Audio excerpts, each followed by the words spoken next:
So, this should be the most appropriate time to discuss about the implications of the draft new education policy for management education. Because already the last date for submitting suggestions on the draft is over.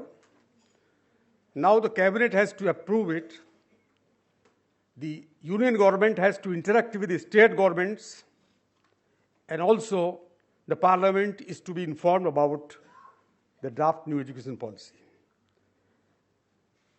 I am going to take few minutes for the introductory remarks. Just I am trying to create the context of this topic, how it is going to affect the future of management education, and then I will request the panel members to give their viewpoints by taking 10-12 minutes. So, this will be the culmination of the national debate for last 2 decades. And by this process, we are going to have the third national policy on education. The first policy came 1968, second came 1986, Program of Action 1992, and this will be the third national policy on education. And whatever Dr. Kasturirangan committee has done, prima facie, it is very exhaustive, futuristic, detailed exercise which has not been done so far by other committees which came into existence during last 15 years or so. You may kindly remember the Knowledge Commission headed by Sam Petroda, Yaspal Committee report, and also the TSR Subramaniam Committee report. And we should be very cautious that the implications of the draft new education policy or new education policy will be at least for 10, 15, 20 years. Because in a country like India, it is not easy to change a national education policy after every five years or so. But now about management education. I'm very happy that some of the leading management academicians are sitting here, and one of the leading policy maker of our technical education is on the dais. Also in the panel we have Dr. Rajan Saxena, who has dealt with management education for more than 4 decades. Professor Furkan Kamar, who has headed the Association of Indian Universities. Dr. Atmanand, who is heading one of the topmost private or public B school, I am not clear. And he is heading not only one campus, 2 campuses. So let us be very clear that whatever we are going to say to the government, even now there is no scope for sending the suggestions, but all academicians have the power of thoughts, power of writing, power of articulating, and I thank the MBAUniverse.com for finding out this slot for discussion on the implications for management education. Now, the draft NEP, how much it has been mentioned, management education in the draft NEP, I have tried to read it. There are more than 184 pages devoted to higher education, and only 2 pages have been devoted on technical education, and management education has been just referred as if in a passing reference, no discussion in the draft education policy about management education. And I would like to say that there are some thoughts on legal education, agriculture education, engineering education, but management education has not been given sufficient attention. There have been 11 members. I tried to understand their background. As far as I know, none of them belongs to management discipline.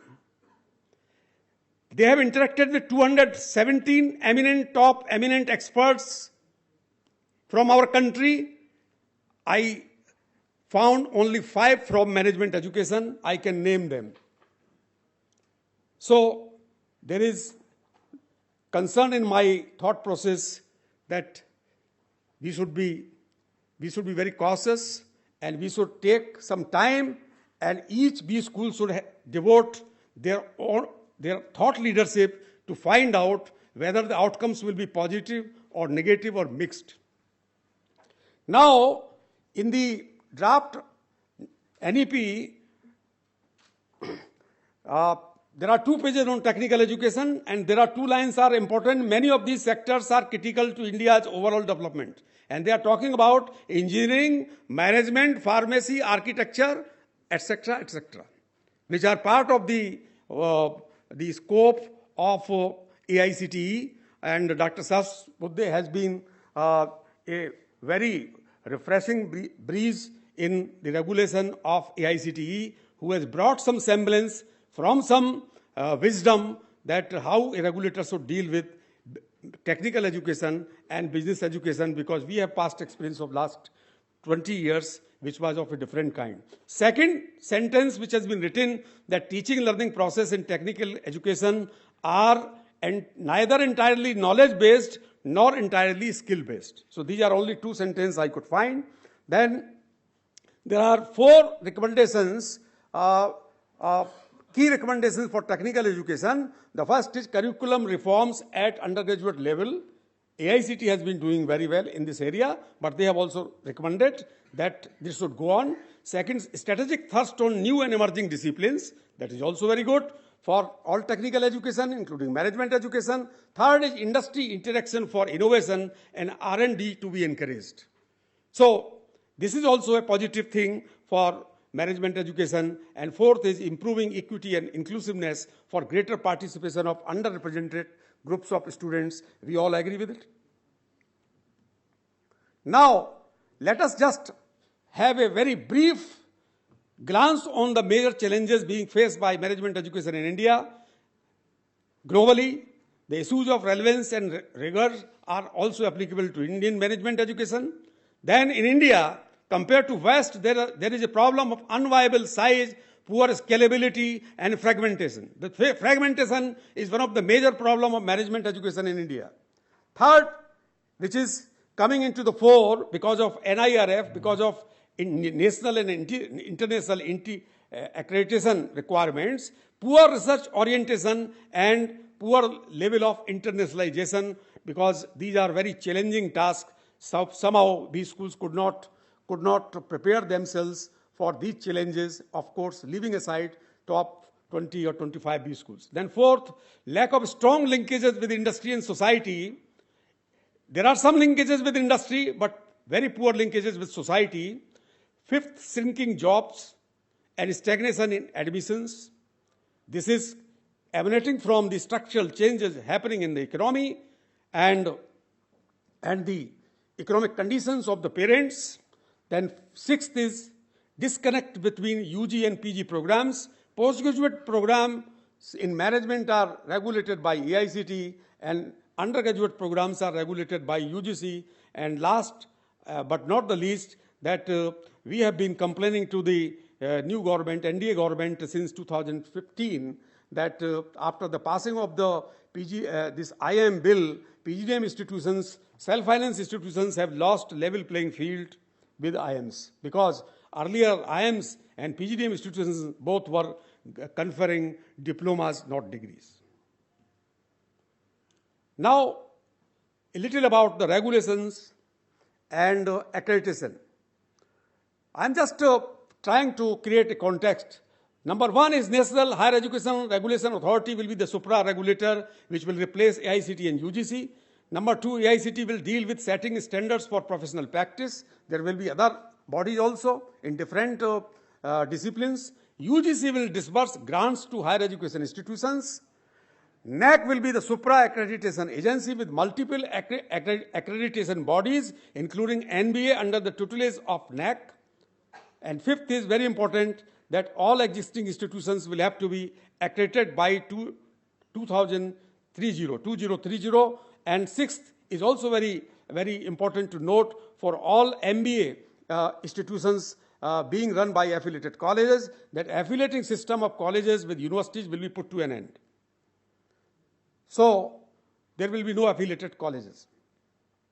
But how the diploma part will be dealt, that all three kinds of institutions suggested by the Kasturi Rangan committee will have degree granting power. So far, only universities have been legal power to confer degree. So how the new university and colleges will be established? NHERA will give the charter license for setting up new higher education institutions and universities through assessment of certain specified, on the basis of the assessment of certain specified criteria. It means passing a legislation in parliament or passing a legislation in state assembly for setting up a university will not be required. Second is new higher education institutions and universities to get accreditation within 5 years of their establishment. Now, this slide is most important slide for management institutions. I have interacted with some of the eminent academicians in the country, and they were of the same opinion that there is no doubt that the Kasturirangan Committee has recommended full autonomy to higher education institutions and universities. I am quoting from the draft report, all higher education institutions must have complete autonomy on curricular, pedagogical, and resource-related matters. It means freedom to decide curriculum. Number 2, freedom to choose pedagogical methods and tools. Number 3, freedom to manage financing. So autonomy has been ensured.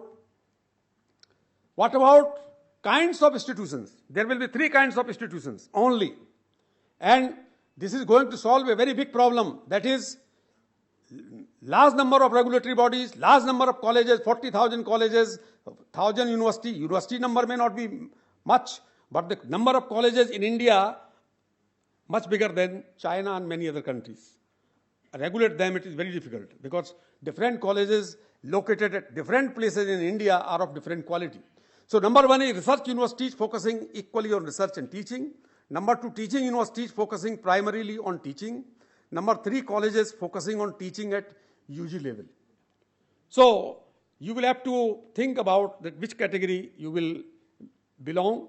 All such institutions will gradually move towards full autonomy, academic, administrative, and financial. And last is affiliating system in universities will not exist in future. So this is the classification of 3 kinds of institutions and universities, and B schools will have to fulfill the eligibility for finding one or the other category in which they will be put. What about research?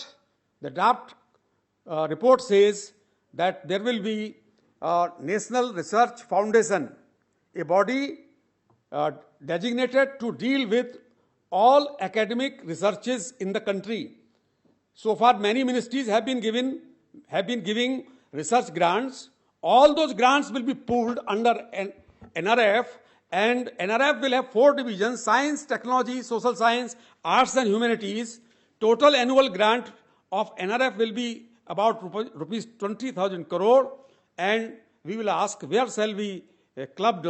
B schools will be clubbed under social science division.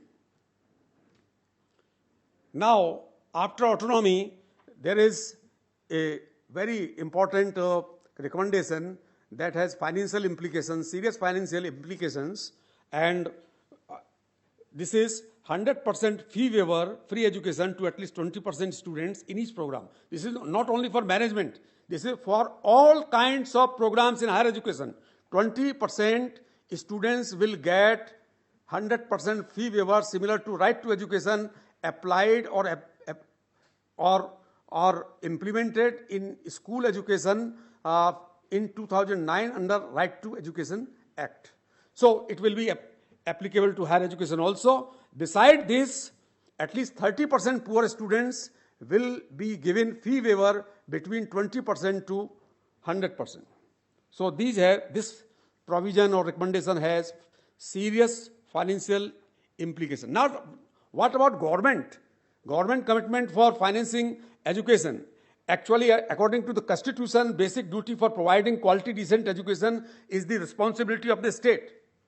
So, in 1968, the Kothari Commission had recommended that 6% of GNP should be a commitment of the country as public investment on education. Kasturirangan Committee has strongly recommended that this should be done because NP, first NP in 1968, second NP in 1986 has recommended it and said that 1968 they said that it should take not more than 20 years, but it has taken more than 40 or 50 years. Second, the current expenditure of India on education, total expenditure on education in India is 2.7%. This is the data of 2017. USA 6%, UK 5.5%, Brazil 6%. Recommendation, Kasturi Rangan Committee recommended that public investment on education to be doubled from 10% to 20% of the public expenditure within the next 10 years. And out of this 100% increase in the public investment on education, 50% will be spent for higher education. So here I conclude, but just one more thing I would like to submit, that all higher education institutions will be multiple faculty institutions. There will be no standalone institutions like Management Institute, Pharmacy Institute, Architecture Institute. I think they have this thought that let there be scalability and let there be pooling of intellectual capital.